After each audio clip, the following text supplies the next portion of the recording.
Good morning and welcome to Kingdom Inspired Kids, where parents talk.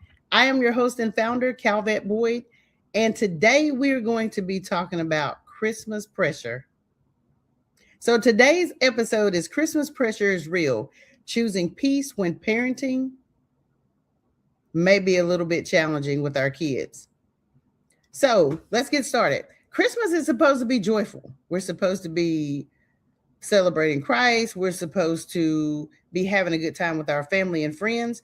But for many parents, myself included sometimes, especially those raising children with ADHD, it feels a little bit heavy. There's pressure to create memories because that's something we always want to do. There's pressure to keep your traditions alive, maybe things that you've done or your spouse or family has done with their family. There's the managing money piece of it, attending every event that they're having at the school, as well as church, as well as your family, and still hold yourself together emotionally. I think on the last episode, I talked about taking a deep breath. So we are going to breathe in and breathe out and take a deep breath before I even get started real good. So when your child becomes overwhelmed, sometimes they're overwhelmed, they're emotional, they're dysregulated. It can feel like you as a parent are doing something wrong.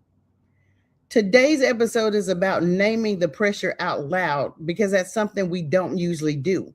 We're talking about how to move through Christmas in a way that protects your child's emotional safety and your own without you feeling guilty, without comparing yourself to people and other things, and without trying to meet expectations that we were never designed to meet.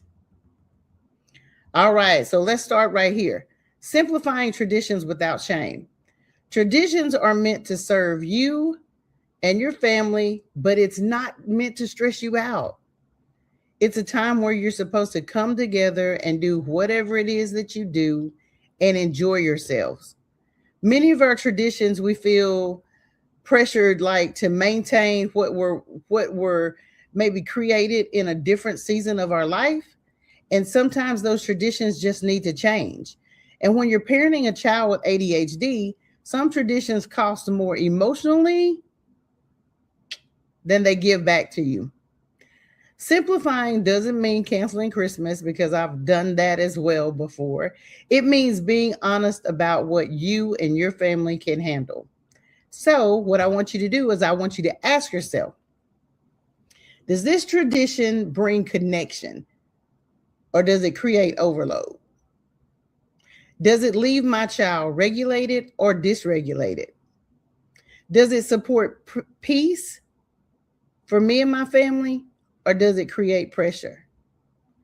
Simplifying might look something like this: decorating one space instead of the entire house. I grew up in a family or in a house where we decorated.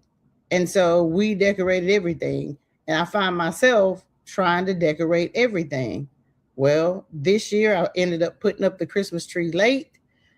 Instead of putting up two or three trees, you might want to put up one, but you've got to simplify things that are going to be easy for you, not overwhelming, not creating pressure. So maybe that just means you decorate the door and you put up the tree and you're not putting up all this other stuff. Simplifying may also look like choosing one meaningful event instead of multiple. Me and my family like to go and see the Christmas lights every year. So there's this place in our town that's not even far from my house that we like to go to. Well, the lights open, I think at 5:30 or 6 o'clock. But if you're not in line at like 4 o'clock, then you're way back in the line. And so that creates pressure because you want your child to be still and sit still in the car and not be making noise and all that stuff. And sometimes it doesn't work like that. And then there's a couple of other lights that we like to go see. So here's what I would suggest. Instead of going to all of them, go to one. And if you do want to go to multiple, do them in different weeks. So maybe one the first week of January, the second week, another the second week of January. the first week of December, the second week of December, third week of December, and then make sure you're early enough so that you're not in a really long line the fourth week of December. Okay? So that's something that you can think about. Scale back meals that leave you exhausted and irritable. So instead of my family this year, instead of doing the traditional turkey, ham, you know, all of that stuff, we're not doing that this year. I was like, you know what? I think I just want to fry fish. Or let's do, steak and potatoes, something like that. So that you're not exhausted from all the cooking, which exhaustion causes you to be irritable. And your child doesn't need more activity, and the parent doesn't need to feel overwhelmed. So simplifying it is not giving up, it's choosing wisdom. The next thing I want to talk about is choosing emotional safety over appearance. A lot of Christmas pressure is about how things look, not how they feel. Parents push through overstimulating events because we don't want to seem rude, we don't want to disappoint our family, and we don't want to be judged. But when we prioritize our appearances, our kids often pay, they pay for it emotionally because we're trying to do so many things to make sure that we're prioritizing making everybody else happy, and then our kids pay for it emotionally. Emotional safety means leaving early when your child is overwhelmed. My family can tell you, as soon as I see the behavior about to change of my kid, of my child, I say, okay, family, we are going to go ahead and leave today. I love you guys, but we're going to go ahead and go home. It's nothing wrong with that. I have to deal with the behavior of my child. Other people don't have to.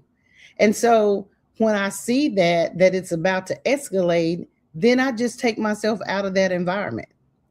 Saying no to environments that trigger meltdowns. If you know that going to a skating rink with all the noise, the lights, and the music is going to trigger a meltdown for your child, don't take them. It's that simple. Allowing regulation instead of demanding compliance. That's something that we've got to do. Choosing calm over performance. You don't have to attend all of these events. You don't have to go everywhere. It's okay. Your child doesn't need to behave for anybody else's comfort. So I've started, like I said, hey, Christmas, we will fry fish, we're gonna do games and things like that. Same thing Christmas Eve, we'll do the chocolate bar, hot chocolate bar, and play some games. Things that are simple. My child or children are in there. Well, they're still my children, even the adult one. I still want to create a space for them in their home where they feel comfortable and they can be themselves. Okay. So I choose the calm. I don't want to be out and about in the crowd shopping or doing any of that thing. And protecting your child's nervous system isn't spoiling them, it's being a responsible parent. When you, as a parent, choose emotional safety, you teach your child that you're safe, you're not too much, and your feelings matter. This lesson lasts longer than any holiday tradition. So let's go to comparison. Comparison is loud during Christmas. Social media, family conversations, and memories of how Christmas used to be can make parents feel like they're falling short. A lot of people compare gifts, decorations, traditional, and financial ability. But comparison ignores context. Comparison ignores children that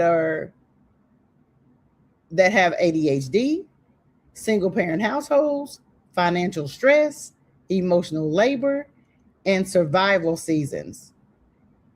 Just remember this, your family's not behind. You are parenting in a different reality, and it is okay. Letting go of comparison means redefining success.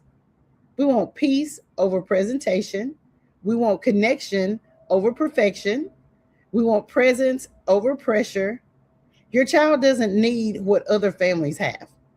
And I think that's something that social media does for our kids. It makes them think that they have to have, and even parents, and we have to do what others are doing. Your child doesn't need what other families have. They need to be regulated, present, and they need you to be emotionally available. Like they need us to be present. They need us to keep them grounded. We don't need to be like anyone else. We have to be ourselves.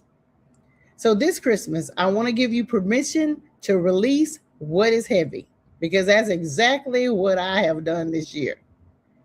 Release the traditions that no longer fit. I'm not saying get rid of all of your traditions. I am saying, though, if it doesn't work for you and your family and your child, your children, especially with this ADHD, then release those traditions and create new ones. Release the pressure to perform. You don't have to have up 5 Christmas trees if that is going to cause you as a parent to be overworked, overstimulated, and stressed. Release the comparison that steals your joy. A successful Christmas isn't measured by photos, gifts, or schedules. It's measured by moments where your child feels safe, they feel understood, and they feel loved. And if that's all you accomplished this season, you did enough. You did enough. So, if today's episode has been a blessing to you, I'd really like for you to share it with another parent, share it with a teacher, share it with your friends, your church members, or even share on social media platforms. Share on YouTube, like, comment, and subscribe. Kingdom Inspired Kids podcast is powered by CTR Media Network, reaching listeners in 25 plus countries across multiple podcasts and digital media platforms worldwide. So listen, guys, I hope you enjoyed today's episode. I hope you have a happy and safe holiday, because Christmas is right around the corner. And I want you guys to have an amazing rest of your day. And I will see you really soon. Don't forget, 7 a.m. on Wednesdays, Central Time. You can check me out or follow us, and make sure your post notifications are on so that you can receive notification when we're live. And I hope to see you guys soon.